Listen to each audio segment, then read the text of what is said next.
Welcome back to Rumor Mill News Media, where we provide you the latest news. Police have taken Lawrence Sargent, the father of 13-year-old Shantina Sargent, into custody as the investigation into the young girl's shocking death continues.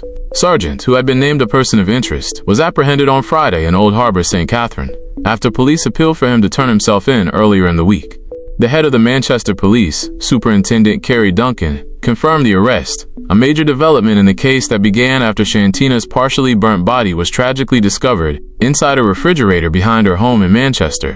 While the father remains in police custody, authorities have not yet laid any charges, as the complex investigation is ongoing. A top-ranking figure in the Spanish town-based Klansman gang, identified by sources as Brian King, also known as Brico, was killed by police during a confrontation on Saturday. King, who reportedly led the gang's Kitson Town faction, and whose influence extended to parts of top banks, represented a major blow to organized crime networks in the area. Law enforcement sources described him as a key figure involved in contract killings, extortion, and armed robberies. King rose to prominence after the death of Sheldon Termite Walters in 2024, reportedly assuming leadership of the Klansman's top banks faction. He was a regular on the JCF's Wanted Wednesdays campaign, having been a person of interest in a shooting with intent case against the police, and was linked to several violent crimes, including the murders of Reshawn Dallas and Kevin Smith in Nespry Grove, and Theo Powell. Police say King maintained a network of gunmen who carried out attacks and extortion operations targeting local businesses and rival gangs. A tragic dispute over vegetables in Christiana turned deadly on Saturday, resulting in one vendor dead, another injured, and a third now in police custody. The deceased has been identified as Rayon Williams, a 21-year-old vendor from the Harry Watch district in Manchester. According to police, the altercation began around 5 p.m. and was allegedly sparked by the non-payment for pak choi.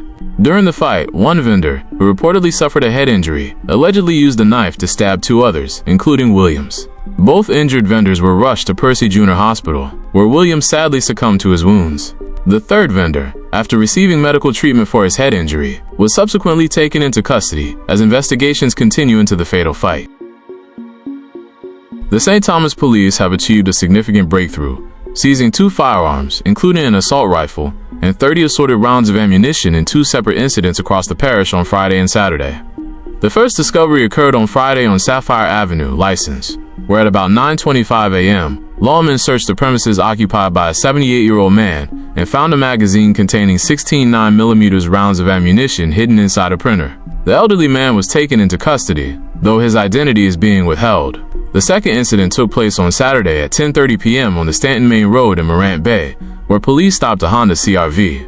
A search of the vehicle yielded a massive haul, including an AM-15 multi-caliber rifle with a magazine, a Taurus 9mm pistol with a magazine, and a total of 14 assorted rounds of ammunition. The driver of the vehicle was also taken into custody, with his identity withheld as investigations continue. A 38-year-old Kingston teacher, identified as Uriah Creary, has been formally charged after police reportedly uncovered a firearm, ammunition, and multiple imitation weapons at his Colbeck Avenue home on Saturday. The Hunts Bay police confirmed that the seizure was made around 5:45 a.m. during a targeted operation. During the search, officers located a 9mm pistol and 14 matching rounds inside a clothes basket in the bedroom. Further checks on the premises led to the discovery of 4 imitation firearms stored in a safe, 2 projectiles on a dresser, alongside 2 ballistic vests and a face mask. Creary has since been charged with possession of a prohibited weapon and unauthorized possession of ammunition following the substantial discovery. Following a series of intelligence-led operations across St. Catherine, police have revealed that local criminals are leveraging advanced technology, including 3D printers and specialized software, to coordinate their activities and manufacture weapons. Senior Superintendent Hopton Nicholson, commanding officer for North St. Catherine, confirmed the alarming discovery, which was made alongside the seizure of 4 firearms and numerous rounds of ammunition. SSP Nicholson stated that officers recovered a laptop connected to sophisticated software, which criminals use to interconnect various devices. He warned that this represents a dangerous evolution in gang operations, noting the presence of operable imitation firearms, such as those made through 3D printing, that increase the sophistication of their attacks. However, he assured the public that the police are well equipped to detect and track these high-tech weapons. Hopton Nicholson, Senior Superintendent of Police, Commanding Officer for the St. Catherine North Police Division. A number of operations were conducted in the St. Catherine North Police Division. Today, Saturday, October 11, 2025. It resulted in police criminal confrontation, and all of those incidents are being investigated by the JCF appropriate body as well as Indicom. As we speak, 2 of the scenes are still being processed. But of significance, from the operations today, 4 illegal firearms were seized. And at one of the premises where they had that confrontation, we discovered some other equipment and some paraphernalia that are used by the criminal underworld. What you see here is a 3D printer, a very unique 3D printer, and it can be used, and based on all investigations so far, it was being used to print firearm paraphernalia.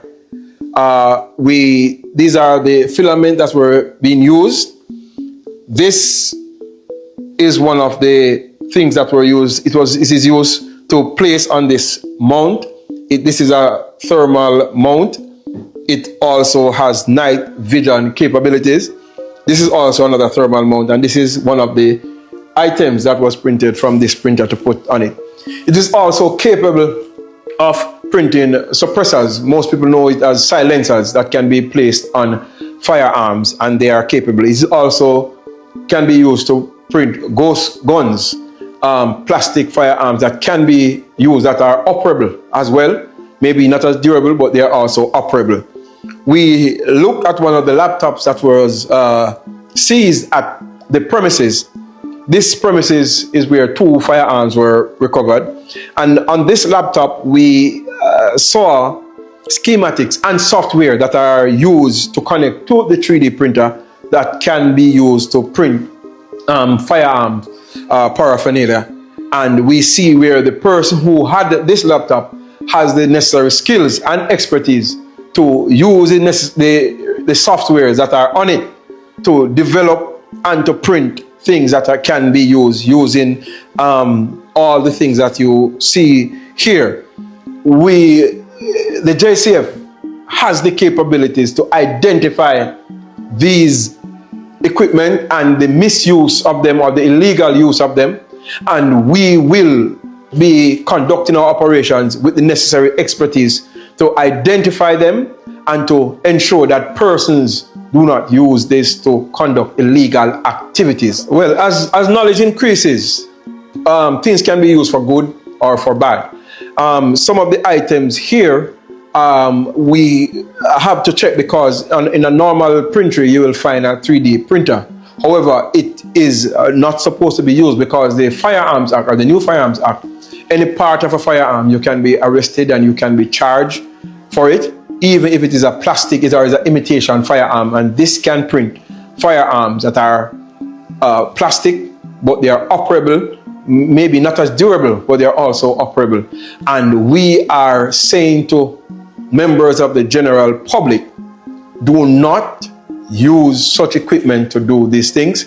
You will be caught and you will be prosecuted, because we know what we're looking for, and we have the necessary expertise to identify the software and the schematics that you use on your various computers to create these kind of things.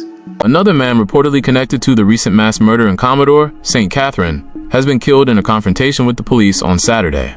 The deceased has been identified as Fabian Robinson, otherwise known as Creech Owl. Police reported that the incident unfolded shortly after 10 a.m. on East Avenue, Linstead, St. Catherine, during an intelligence-led operation that was part of intensified investigations into the Commodore massacre, where 5 people were killed and 4 injured. According to the police, Robinson, who was seen armed with a firearm, reportedly engaged officers in a shootout. When the firing ceased, Robinson was found suffering from gunshot wounds and was later pronounced dead at the hospital.